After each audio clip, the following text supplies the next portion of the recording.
My brother stole my wife and got her pregnant. My parents said he's happy now, let it go. So I cut off every single one of them, sent a group text saying congratulations, you traded your son for a home wrecker, and blocked them forever. Now they're blowing up my lawyer's phone begging. Eric. My younger brother. 2 years younger, but always decades behind. The screw up. Couldn't hold a job. Couldn't finish college. Couldn't commit to anything except excuses. I was the opposite. Engineering degree. Stable career. Bought a house at 26. Married Amanda, my college girlfriend, at 28. 8 years together. No kids yet, but we were trying. Perfect on paper. Perfect target. Eric moved in 6 months before it all exploded. Another job lost. Another eviction. Showed up with 2 suitcases and the pathetic look he'd weaponized since childhood. Amanda said yes before I could say no. Just temporary. He's family. Family. That word used to mean something. 2 weeks turned into 4 months. While I worked 60-hour weeks supporting all 3 of us, Eric was in our guest bedroom with my wife. I found out the worst way possible. Amanda told me she was pregnant. I was thrilled. We'd been trying for a year. I called everyone. My parents. Friends. Started planning the nursery. 3 days later, Eric and Amanda sat me down in my living room. The baby wasn't mine. They'd been sleeping together for 3 months. They were in love. Wanted to be together. Sorry, but it was real. I needed to accept it and move on.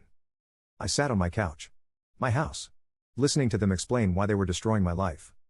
They looked calm. Rehearsed. We didn't mean for this to happen, Amanda said, reaching for my hand. I pulled back like she'd burned me. How long have you been planning to tell me? Eric answered. We wanted to be sure. To know it was real. I laughed. Actually laughed. You sleep with my wife for 3 months. Get her pregnant. Now you're sure? Don't make this harder, Amanda said. We're trying to be respectful. Respectful? I told them to leave.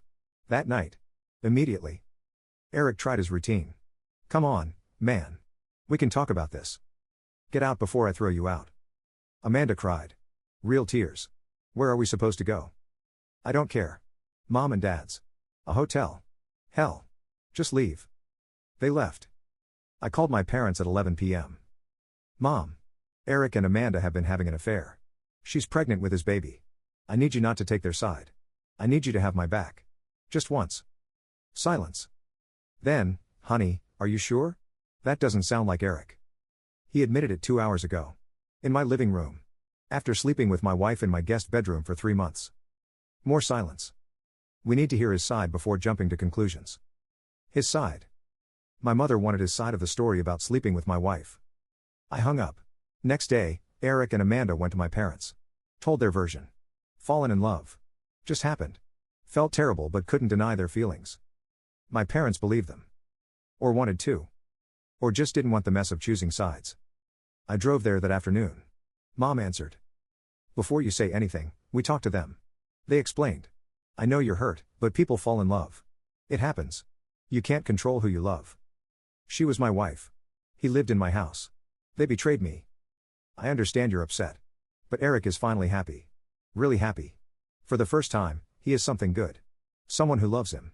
And Amanda said things with you had been difficult. That you were distant. Working too much. My brain stopped. You're blaming me? For my brother sleeping with my wife? No one's blaming anyone. But marriages are complicated. Maybe this is for the best. Maybe you weren't meant to be. Dad appeared. Son, your mother's right. This is painful, but let it go. Eric's your brother. Amanda's carrying his child.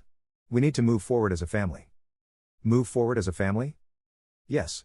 We can get through this if everyone forgives and heals. I stared at these people. People who raised me. People I thought I knew. Strangers. You want me to forgive them? Play happy family with the brother who stole my wife and the wife carrying his baby. We want you to be the bigger person, Mom said. Like always. The bigger person. Every time Eric messed up, I was understanding. Every time he needed money, I helped. Every time he failed, I picked up pieces. Now, after he slept with my wife and destroyed my marriage, I was supposed to be the bigger person again. No. Excuse me? No. I'm not forgiving him. Not moving forward. Not being the bigger person. Don't be childish, Dad said. This is family. Then you chose the wrong son. I walked away. Mom called after me. Where are you going? We need to talk. I didn't answer. Got in my car. Left. That night, Eric called. I didn't answer. He texted, "Bro, come on. Don't let this come between us." Blocked. Amanda called from another number. "Please. We need to talk. I still care about you. File for divorce through a lawyer. Don't contact me." Blocked. Mom showed up next morning. "You can't avoid us forever. They feel terrible. They made a mistake. They love each other. You need to accept it. Get off my property. I'm your mother. You stopped being my mother when you took his side. Leave or I call the police." She left crying. Called me cruel. Said I'd regret this. I didn't. 2 weeks later, extended family knew. Aunts, uncles, cousins. Everyone had opinions. Half thought I was overreacting. Should forgive and move on. Family first. The other half were sympathetic but quiet. Didn't want involvement. Didn't want sides. No one told Eric and Amanda what they did was unforgivable. Not one person. I filed for divorce. Simple. No shared assets. No kids. Just papers dissolving what died when my brother touched my wife. Amanda contested.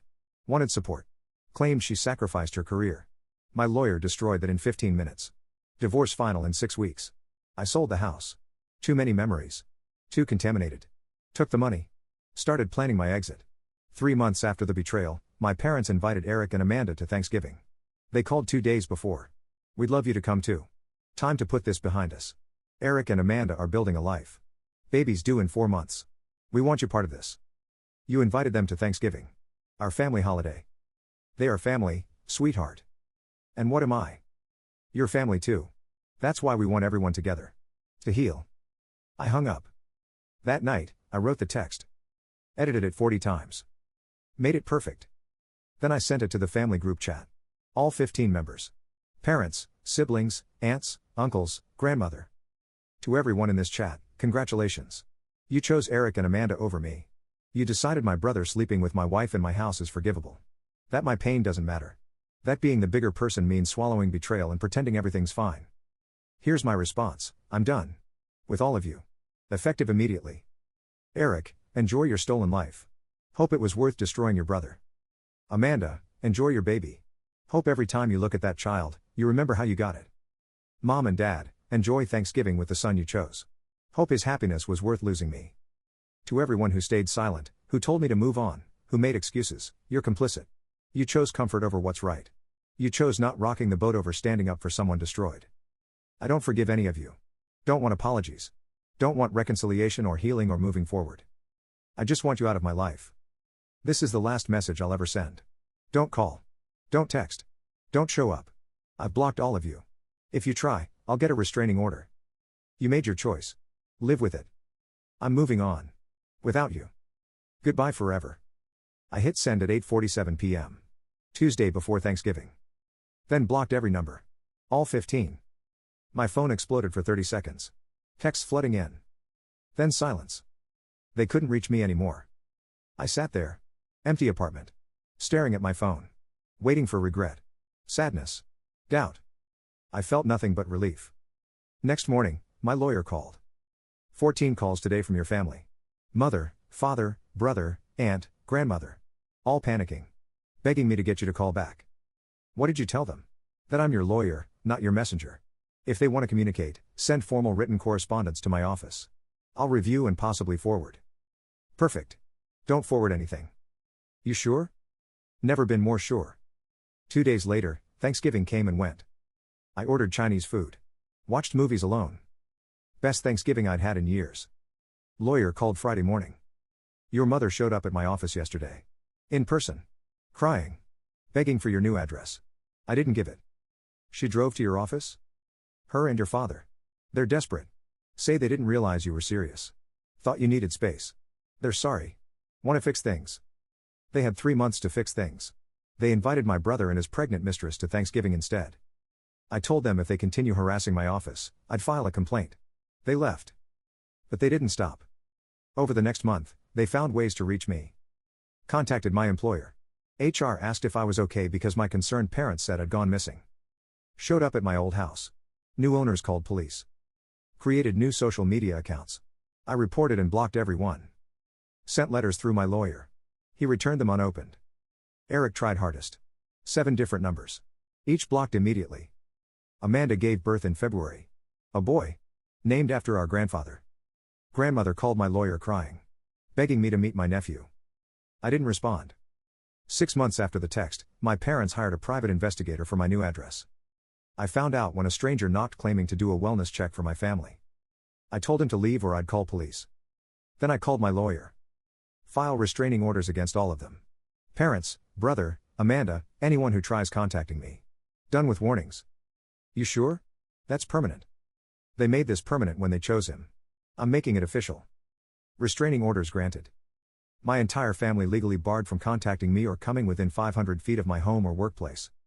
I changed my name. Not completely. Just enough they couldn't find me through public records. Moved to a different state. New job. Started over. 2 years now since the Thanksgiving text. I have a girlfriend. Sarah. She knows everything. Thinks I did the right thing. I have friends. Real friends. People who showed up when I needed them. I have a life without people who think betrayal is forgivable if it makes the betrayer happy. My parents still try. Cards to my lawyer's office. Emails to my old work account auto-forwarded to spam. Eric tried LinkedIn last month. I reported his profile. Got him suspended. They'll never stop. Because in their minds, I broke the family. I overreacted. I couldn't be the bigger person. And they're right about one thing. I broke the family. Shattered it. Burned it to ash. Made sure nothing was left to rebuild. Because the foundation was rotten. Built on enabling Eric. Excusing betrayal. Demanding I sacrifice dignity and self-respect for family harmony. I don't miss them. Not one. Don't miss mom's guilt trips or dad's lectures about forgiveness. Don't miss Eric's excuses or Amanda's tears. Don't miss family dinners where I pretended everything was fine while my boundaries were trampled. I miss the family I thought I had. The one in my head. The one that would have sided with me when my world fell apart. But that family never existed. I was just too blind to see it. 1 year after the restraining orders, my lawyer called. Your brother and Amanda are getting married. Your mother sent a formal invitation to my office. She's asking, through official channels, if you'd consider attending. I laughed. She had a lawyer draft a wedding invitation? No. Regular invitation with a handwritten note begging you to reconsider. I'm reporting through proper channels per the restraining order. Tell her no. Or don't tell her anything. Send it back marked refused.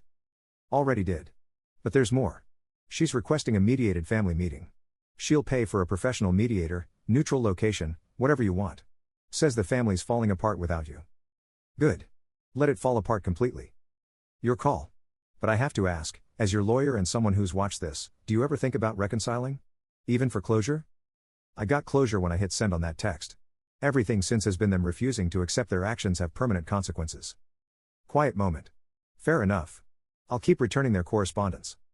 The wedding happened without me. I know because Marcus, my former best friend, texted a photo. Marcus was the one person from my old life I'd kept contact with. He'd been at the wedding, invited by my parents in some desperate attempt at normalcy. The photo showed Eric and Amanda at the altar. My parents beaming front row. My nephew, now a toddler, held by my grandmother. Marcus's text, this is messed up. Your whole family here pretending you never existed. Like you're the villain for not forgiving. Thought you should know. I appreciated it. But I didn't need to know. Their ability to rewrite history without me just confirmed I'd made the right choice. 6 months after the wedding, Sarah and I got engaged. Small proposal. Private. Just us on a hiking trip. No family to invite. No drama to navigate. Perfect. We set a wedding date for spring. Started planning. Guest list of 40. Friends, her family, colleagues. Not a single person from my blood family. Sarah's parents asked the question I'd been waiting for. Do you want to invite your family? Even if they've been difficult, it's your wedding. Sometimes big events help reconciliation. My family doesn't exist anymore. The people who share my DNA made their choice 2 years ago. I made mine. Nothing to reconcile. Sarah squeezed my hand. We just want to make sure you won't regret it later. Only thing I regret is not cutting them off sooner. Not setting boundaries when Eric's mess became my problem. Not walking away the first time they chose him. Her father nodded. Then we support you completely. This is your day. Your life. You decide who's in it. That meant more than they'll ever know. First-time potential in-laws didn't pressure me to work things out or give them another chance. They just respected my decision and moved on. The wedding was perfect. Small, intimate, drama-free. No unexpected guests. No last minute please. Just people who cared celebrating our happiness. We honeymooned in Italy. 2 weeks not thinking about betrayal or broken families or restraining orders. Just us. Exploring cities. Eating incredible food. Building a life with nothing to do with my past. Last night in Rome, Sarah asked the question I knew was coming. Think they'll ever stop trying? Probably not. In their minds, I abandoned the family. I'm holding a grudge. They'll never accept they created this. Does that bother you? No. Their refusal to take responsibility is exactly why I cut them off. If they'd admitted they were wrong, sided with me instead of making excuses for Eric, we might have found a way forward. But they didn't. They chose comfort over integrity. So I chose myself. I'm proud of you. I know that sounds weird, but I am. Most people can't do what you did. They stay in toxic situations because society says family is everything. Family is everything. But family isn't blood. It's who shows up when your life explodes. Who stands beside you instead of with the people who destroyed you. My family didn't. So they're not my family anymore. We flew home next day. Returned to our life. Our real life. The one we were building together, free from people who demanded loyalty without offering it. 2 years after the wedding, Sarah got pregnant. We hadn't been trying. Weren't preventing. Just letting life unfold. When we told her parents, they cried happy tears. Talked about being grandparents. Started planning a nursery. When we told friends, they celebrated. Threw us a surprise shower. Showed up in all the ways that matter. No one from my blood family knew. I preferred it that way. But somehow, they found out. Don't know how. Maybe Marcus mentioned it. Maybe they were watching social media despite restraining orders. Maybe dumb luck. 3 months into Sarah's pregnancy, my mother violated the restraining order. She showed up at my workplace. Walked into the building, asked for me at reception, refused to leave until I came down. Security called. Sir, woman here claiming to be your mother. Crying. Says it's an emergency.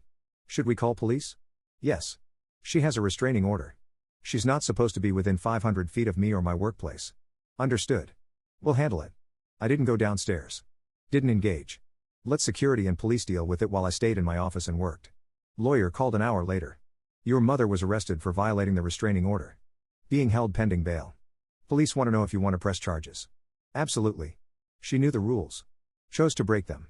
She told officers she needed to see you because she's dying. Stage 4 cancer. 6 months to live. Wanted to make peace before it's too late. My stomach dropped. Not because I felt sympathy. Because I knew this was either a lie to manipulate me or truth she'd weaponized to make me the villain for not forgiving her. Is it true? The cancer? Don't know. Could be lying. Could be telling the truth and using it as emotional blackmail. Either way, you don't owe her your presence. Press charges. If she's really dying, she can spend her last 6 months reflecting on why her son won't speak to her. If she's lying, she can spend time in jail for contempt. You're sure? Never been more sure. My mother was convicted. Sentenced to 30 days, suspended pending good behavior. Restraining order extended and strengthened. She was now banned from my workplace entirely. Found out later, through Marcus, she did have cancer.